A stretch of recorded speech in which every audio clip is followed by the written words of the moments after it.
First of all, peep the shirt. Stressed, depressed, and book obsessed. I love the shirt. I mean, my best friend got it for me for my birthday, and I could not be more excited about it. So if you see this shirt more than a few times on this channel, no, you didn't. Mind your business. With that being said, what's going on, guys? My name is Brian, also known as That Journaling Guy, and welcome to today's video. So, before we get to the nitty-gritty of this, a little backstory. So, a couple months ago, I started playing Magic: The Gathering. It was a really big initiative in my life to make friends and join communities, and I have a whole video planned for the idea of third spaces and how important they are, and especially for people in their 20s and 30s, and how there needs to be more of them. I have a whole thing about that. I feel very passionately about it, but in order to embody that, I had to do it myself. So I decided to get into Magic: The Gathering. Not only that, I got into bowling. I started joining bowling leagues, and literally 2 days ago, I bought a pickleball paddle because I wanted to start playing pickleball. Like, I want to be part of these communities and become a regular where you get to meet people and have fun and have all these experiences, and one of those was Magic. So of course, in that journaling guy fashion, I decided to make a Magic: The Gathering journal. Magic: The Gathering journal. And I was really like, this was one of those moments that like kind of test you as a content creator, because like you're preaching this, like this idea that like, oh, your journal doesn't need to be perfect to present it, this and that. And on the other hand, you're like, I want to make it look nice if I'm going to put it on the internet, but I don't want to be a hypocrite. I don't. And it's an internal struggle, genuinely, because before I posted this video, I was like, I need to make it look really nice. No, this is genuinely how I'm using this journal. This is how it looks in its very useful form. And I think having that kind of transparency is really important if this is something that I'm telling you guys often.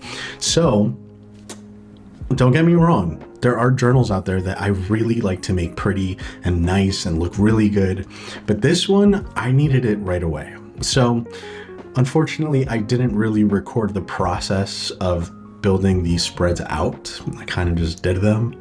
So I'm going to explain them, and hopefully you get a little bit of inspiration on how you can journal about Magic: The Gathering or any other kind of trading card games that you're a part of, if you're a collector or if you play Pokemon, Yu-Gi-Oh! This is also kind of for you, kind of the inspiration. So that's a little bit of my my introduction to this video. It's not the prettiest, and if you came here for looking for a really pretty journal, it's not going to be this. This is like a purely functional, utilitarian, get shit done kind of journal. So you've been warned. I'm telling you up front, okay? So here's how you can journal about Magic: The Gathering.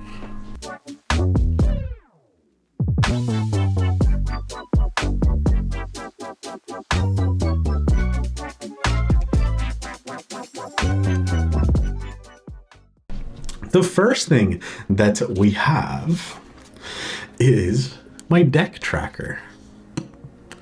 So in my deck tracker, all I'm doing here is I used my printer. I have a Canon Pixma that I absolutely love, and I ended up printing little sticker like portraits of my commanders for each one of my decks. So like right now, the commander decks that I have is Cloud from Final Fantasy, Kaiser from Fallout, Omo, Edgar, Valgavoth, Frodo, Hinata, and Elenda the Dusk Rose, because I'm trying to homebrew my own like vampire deck. This is going to sound really nerdy for anybody who's not part of Magic: The Gathering, but if you are into Magic: The Gathering and you're at this video, welcome, and maybe you'll understand a little bit of this. But deck trackers, I have made already more decks that I haven't included here. I have so many decks. I'm obsessed. It was really a problem because when I first got into this, I think it's been like 5 or 6 months now that I've been really heavily into Magic: The Gathering. I can't control myself. I just want to get all the precons. And anyway, all those are like magic cards and decks, and I have a whole little backpack, and it's crazy. But first thing is going to be the deck tracker. Really simple little format as a way to keep track of what decks you have active. The second thing we have here is my wish list and my buys. And before we get into it a little bit, somebody brought up a really good point, because I talked about this on my TikTok. Like, prices change often, you know, if there's reprints, but I think this is a really good way to kind of document a point in time in history of Magic the Gathering. Like, when I made this will kind of live in its own era, and I think it's going to be really cool to look back on. So on my wish list, I have the name of the card written down. I have what set it's part of, the price of the card currently, and whether it's a priority, like whether if it's a priority that I need it to build a deck out immediately, or if it's just a nice to have. And then the final column is whether I acquired it or not. Super easy. I think a wish list or a buy list is really nice to reference to when you're like at your local game store or at a competition, and you're looking for trades, or you're looking at vendors. Having something like this that you could reference to quickly instead of like being sweet talked into a card you weren't really looking for is really nice to have, especially because trading is a big part of Magic the Gathering. Whether you're deck building or whether you're collecting, like knowing what you want and having it at hand, valuable. Okay, very valuable. But honestly, the most valuable for me is going to be the next page. It's actually going to be my budget and spending log. Really, see, it's not super well decorated. I know, you don't have to judge me. It's really simple. But when I got into this, okay, I recently made this journal. I made this journal back in like late August, right? I'm a little crack pack addict. Okay, I love cracking like packs, and it's the gambler in me. I'm not even a gambler because I think I have really shitty luck in the casinos, even though I was a table games dealer forever. I'm terrible at gambling. I have awful luck, but something about like the possibility, that's how they get you. I just spent a lot of money on packs when I first started. And obviously it is like a downward spiral. Like, it can get out of control very quickly. So this was a good way to control that. Okay, honestly, I'm really lucky that early on in the hobby, I got into the habit of just buying singles on the website. So if I'm looking for a card, specifically, I much rather pay the $12 that I need for like $12 for a card that I know I need, instead of buying 2 packs where I have the possibility of getting the card I need. You know what I'm saying? I'm into that habit now. I'm buying singles. I'm saving way more money, and the money that I am spending now on Magic is for draft events, and like new pre-releases, like to get a pre-release or 1 bundle per set. Nothing crazy, not the way I was at the beginning of Magic the Gathering. It was like anything else. Like, you didn't really know what you wanted, right? Until like you had it and you experienced a little bit of everything. So I was buying packs from every set. I didn't know what the hell was going on. I was like, give me this, give me that, I'll buy that, pre-con this, pre-con. Same with like fountain pens. I bought a shit ton of fountain pens to find out what I liked. I found out the play style that I like to have with Magic the Gathering. And the next page that I have here is going to be a little set release like section. Like I track when new sets are coming out. So it's very simple, okay? I know I'm a little self-conscious of how like simple it is, but it's very useful. So,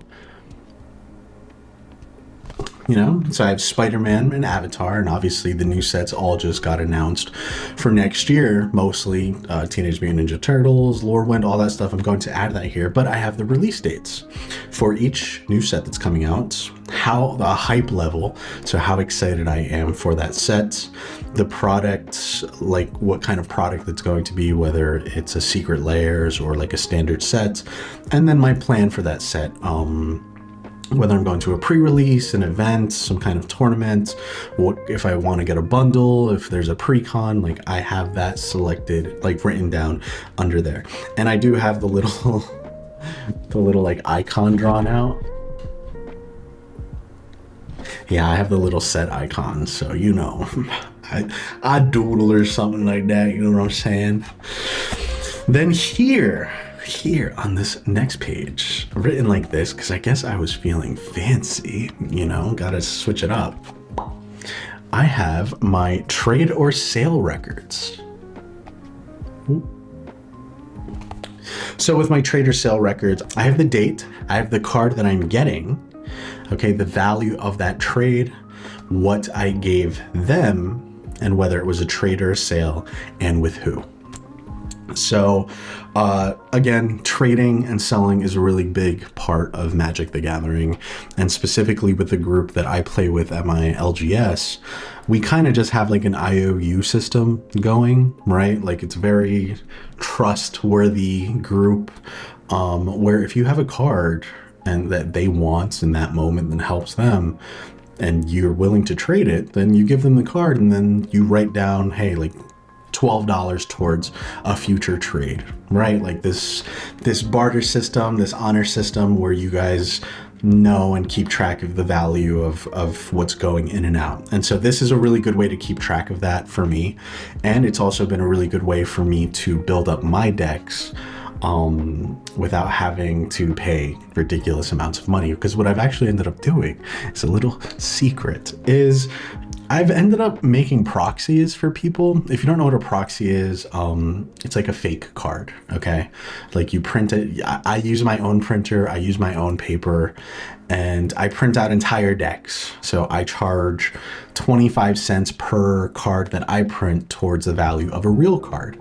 And those proxies, there's cards in Magic the Gathering that are ridiculously expensive. I'm talking hundreds of dollars, if not thousands. Sometimes it could get ridiculous, especially when you get into the value of competitive decks. Those decks can easily reach anywhere between $2,000 to $8,000 if it's viable competitively, right? It's very expensive. So a lot of people look to get proxies. That way, when you're playing against somebody else, you're not playing against, you know, their wallet. You're playing against their mind, their strategy, the way that they're playing the game. They're not held back because they simply can't afford a $500 card. So proxies is a really good way to expand kind of the strategy of Magic, really enjoy it at its highest levels without having to break the wallet. So I have a really nice printer. I've enjoyed the process of learning how to make proxies, and it's kind of become this nice little system. Since I don't have the biggest collection in the world,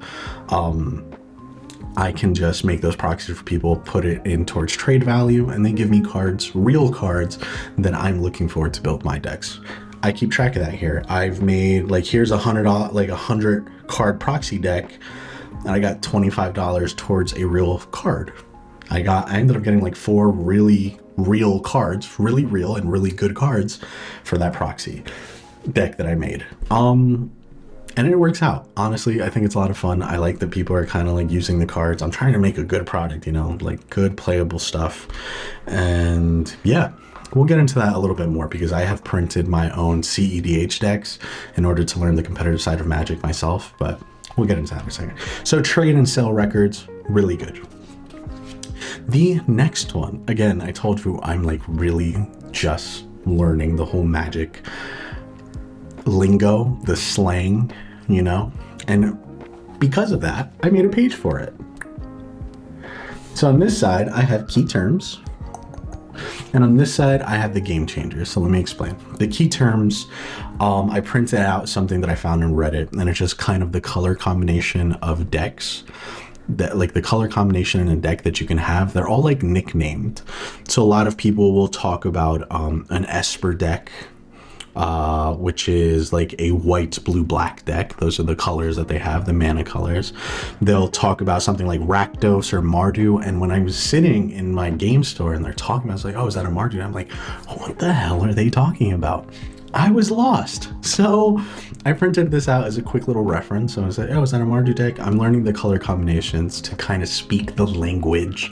You know what I'm saying? If anything, if you're going to take anything away from this journal in general, is that it's mostly become a study guide. Like I'm using this journal as a way to learn Magic the Gathering deeply and to understand the intricacies behind the game and kind of document that journey for myself. On the other side, there's the 2025 Game Changers list, which is just a list of cards that kind of determines. There's brackets in Magic the Gathering. Depending on how competitive your deck is, you belong to a certain bracket. The higher the bracket, the more competitive the deck is. And then using this list to determine how competitive a person's deck is really helpful in trying to keep everybody at a same level when we're playing at a store, because nobody wants to play with a really kind of crappy deck against a really incredibly competitive deck. Like, the games are unfair. They either go really quick and nobody wants to get stomped out. So if we ever need a quick reference, by the way, these change often, so this is just for now. A really good way to kind of have that reference on hand if somebody needs to know, oh, I don't really know the power level of my deck, you know, what bracket it would be a part of. We'd go through the Game Changers, kind of determine the speed of how everything happens, and then we go from there. But again, reference, a lot of references in here. Then for the next like 5 pages, again, I'm new to the game. I'm a little crack pack addict, you know, give me all the crack pack that you can get. I went through all the newer sets, or all the sets that I was interested in, and I printed out little cards, like little tiny cards, so that I could reference my journal whenever I open a pack for that set. So I have Bloomburrow and Duskmourn. Whenever I'm opening a pack for that set, I'll go to this page. I'll be like, okay, these are the cards that I want, or like they're like to chase cards of the set, which means they're like the most valuable. I'll have them in here. I'm like, okay, we're looking for that, bing, bong, boom. Easy. Okay. Now I'm not just cracking the pack. Now I'm not opening the packs and just ripping them. I kind of am at least getting an understanding of what I'm looking for. So I did that for Bloomburrow, Duskmourn, Wilds of Eldraine. I love this so much. I love this set so much. It's like a storybook art. Obsessed. Foundations, Ixalan, Spider-Man. Really cool little reference. When I finally get the card, I kind of just put a little X underneath of the card so that I know that I got it. And I'm going to be adding all the new sets too. Again, there's a lot of journaling here, you know, there's a lot of space, and I plan on doing this for a long time, but I really think documenting is a lot of fun. The next page here is kind of having like a Commander snapshot. So I play Commander, which is like 100 card singleton format, and you play in a pot of 4 people, right? It's not usually, it's not the 60 card 1v1 that it used to be anymore. A Commander is like, there's one card, you put it on the corner, and he's like the staple, or she's like the staple of your deck, and you kind of build around your commander. So I made pages called Commander Snapshots. And to give you an idea, I haven't built them all out yet, but this is how it looks like, right? So here I have Kaiser. They have like a Fallout deck, and I bought the pre-con for Kaiser. I have what set he's from. I have the color identity, and then a strategy snapshot, right? So what are the primary win conditions for this commander? How do you want to build out the deck? What are you trying to accomplish with him as your commander? Here, I have like the primary win condition with Kaiser is you want to overwhelm the board with tokens and swing wide. That's how you want to play him. Get the cards that synergize with him in terms of being able to build the most amount of tokens as quickly as possible, right? Certain cards that are like MVPs, like the most valuable cards in your deck, and what you should avoid. Here, you can also document like future upgrades that you want to do. You could track the average mana value of your deck currently, so you understand the mana curve, the value of your deck as it exists in this current form. But I think Commander Snapshots, especially for somebody who's learning, is a really good way to understand how the colors work and how specific popular commanders work and how you could prepare for them. So this has been really cool. It's been really helpful for me. We're working through a few more pages. They don't have any pictures. They're just like scribbled out in pencils, so I'm not showing them. Give me that at least, okay? But yeah, it's been really cool. Again, reference, right? The next page, which I think was kind of cool, it kind of allows you to go into the game in a way where it doesn't get stale. right? Like you can kind of have an objective when you go into play Magic, and it was this. It was really simple. It was an achievements list. Back when Xbox 360 was really big, I was like an achievement hunter. Like I think my gamer score is like under or over 200,000 or something like that. I would go to GameStop and buy like the 99-cent Madden games to try to get the achievements. It was a big deal. But achievements have always had a big part in my life. I love anything with achievements. It's psychological manipulation. No, I'm joking. I mean, a little bit, right? But I feel like I talk a lot. I just ramble often. I'm sorry. But achievements are cool. So let me read you a little bit of the achievements that I have here. And I've crossed off a few. So win your first commander match. By the way, winning a commander match is kind of hard sometimes, especially when you're new. Then I named them. I was like, epic comeback. Win after dropping below 5 health. Or life gain master.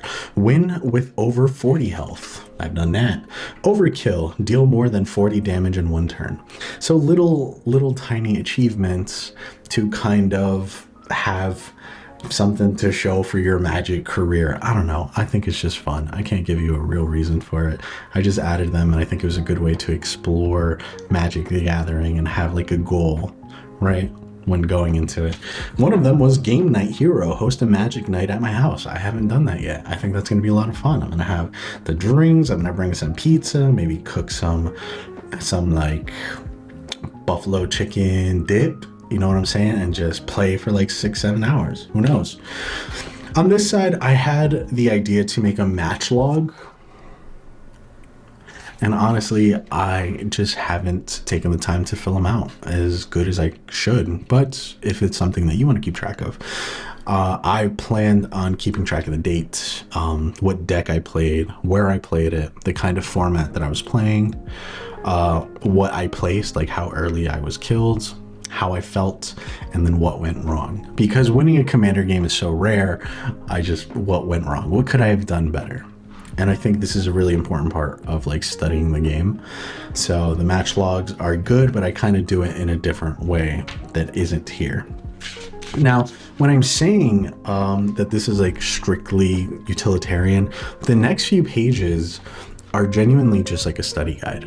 So after playing Commander for maybe 3 or so months, I was sitting at my local game store, and there was some guys that were playing really high level Magic. It's called CEDH, right? Really high level competitive Commander. And I was fascinated. I thought it was the coolest fucking thing. I'm like asking all these questions. I'm like, how does this work? Why does this happen? I'm sure I was annoying as fuck, right? Anyway, what I ended up doing was I ended up printing my own proxy deck, because the deck that I wanted to play was like $5,000. Not even joking. It's very expensive. So I printed it all out, and what I ended up doing was learning the game using my proxy deck, right? So what I have done here is I have written down step by step the combo lines for that deck. So I printed out a Dargo Timna like token sacrifice deck. For anybody who's Magic, like plays Magic and is listening, I printed out all my combo lines here. I wrote them out. I wrote out the cards that I need and literally what I need to do to pull off the combo. So here it's like cast this card. If you sacrifice this, you'll have this much left, this much mana left. You're going to search for this card. You're going to say this, yada, yada, yada, etc., etc. And so it's really just a study guide, an entire study guide for this deck for multiple pages, where I am learning how to play it at the highest level that I can. And genuinely, that's been the most helpful for me, is writing out those combo lines, because the point of C is like, one, you're trying to win genuinely. It's not about fun. We're here to win. All right, but you are trying to win as efficiently as possible. Two, people don't get salty about having the best cards. Like, people want to play against the best cards that there is in Magic and how you put them together. Having this kind of study guide has really put me in a place where I understand the value of each card in the deck and why it's there and how it works with the other 99. And it's been really cool for me and really helpful, to the point where using my little study guide and thanks to people online and podcasts where I found all of these. I won my first competitive game against my friends at my LGS. Now I'm part of a league that plays on Fridays. That's the CEDH league at my local game store.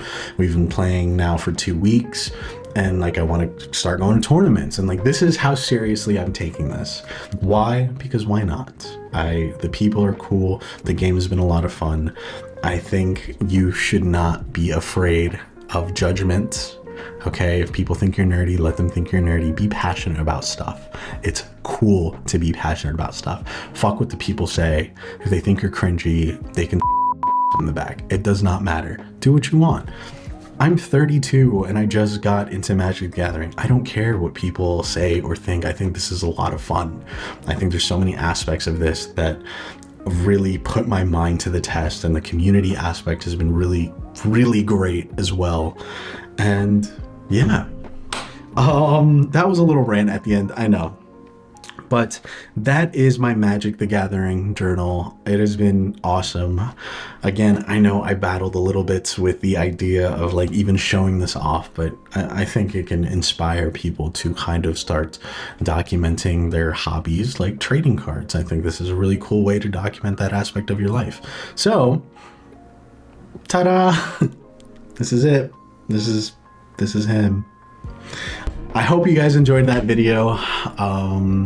If you do, leave a comment down below, subscribe, leave a like. Let me know if you guys play any trading card games, or if there's any other hobbies that you journal about and how you journal about them, because I always find it fascinating.